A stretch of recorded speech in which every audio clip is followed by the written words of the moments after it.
ফ্যাসিবাদী শক্তিরা এখনও বারবার নানা ফরম্যাটে তাদের শক্তি প্রদর্শন করছে এবং জুলাই গণঅভ্যুত্থানের যারা সম্মুখ সারির নেতৃত্ব আছেন, জুলাই গণঅভ্যুত্থানে যারা অংশগ্রহণকারী আছেন, তাদের উপর তাদের পরাজিত হওয়ার যেই আক্রোশ সেটা মেটানোর চেষ্টা করছেন। তাদের প্রতি আমরা কড়া হুঁশিয়ারি দিতে চাই এবং সরকারের দিক থেকেও এই ধরনের কার্যক্রমকে আর বরদাস্ত করা হবে না। এ বিষয়ে সরকার ইতিমধ্যেই উদ্যোগ নিয়েছে একটি শক্তিশালী তদন্ত কমিটি করার মাধ্যমে যারা যারা এর সাথে জড়িত তাদেরকে শাস্তির আওতায় নিয়ে আসার এবং আমরা ইতিমধ্যে জানতে পেরেছি যে এই কর্মসূচি করার আগেও গণ অধিকার পরিষদ এবং নুরুল হক নূরকে হুমকি দেওয়া হয়েছে। কাদের দিক থেকে এই ধরনের হুমকি দেওয়া হয়েছে, কোন কোন ইনস্টিটিউশন রাষ্ট্রের কাঠামোর মধ্যে থেকেও বিভিন্ন রাজনৈতিক দল এবং ফ্যাসিবাদী শক্তিকে এখনও সার্ভ করে যাচ্ছে, সেটা সরকার খতিয়ে দেখবে এবং প্রয়োজনীয় ব্যবস্থা গ্রহণ করবে। আপনি সরকারের বিবৃতিটা দেখেন, আমরা মব কোনটা মব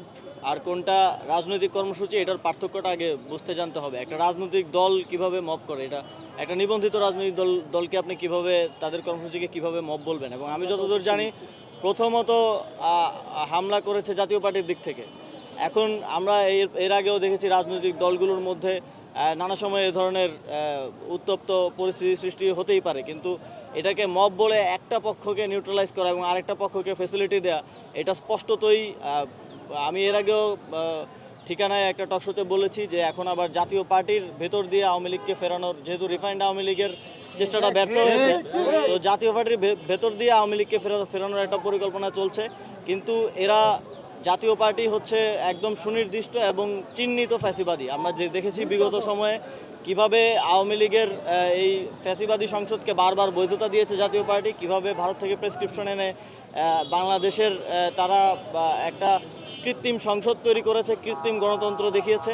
তো এই চিহ্নিত ফ্যাসিবাদীদেরকে কোনোভাবেই কোনো ধরনের সমর্থন যদি কেউ দেওয়ার চেষ্টা করে, সেটাকে একই সাথে সরকারের পক্ষ থেকে আমরা সেটাকে সমর্থন করি না, একই সাথে জনগণের পক্ষ থেকে রাজনৈতিক ফ্যাসিবাদ বিরোধী রাজনৈতিক দলগুলো সেটা রুখে দাঁড়াবে বলে আমি প্রত্যাশা করি।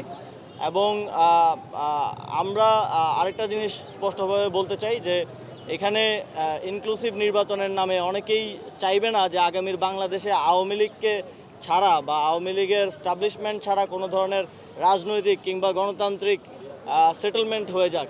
ফ্যাসিবাদ বিরোধী রাজনৈতিক দলগুলোর সরকারি দল বিরোধী দল হয়ে গেলে সেই সেটেলমেন্ট আসলে হয়ে যাবে। তো সেই জায়গা থেকে অনেকে নির্বাচন পেছানোরও চেষ্টা করবে। তারা আওয়ামী লীগকে নানা ফরম্যাটে যদি তারা না আনতে পারে তাহলে তারা সেটা বানচালেরও চেষ্টা করবে বলে আমরা ধারণা করি।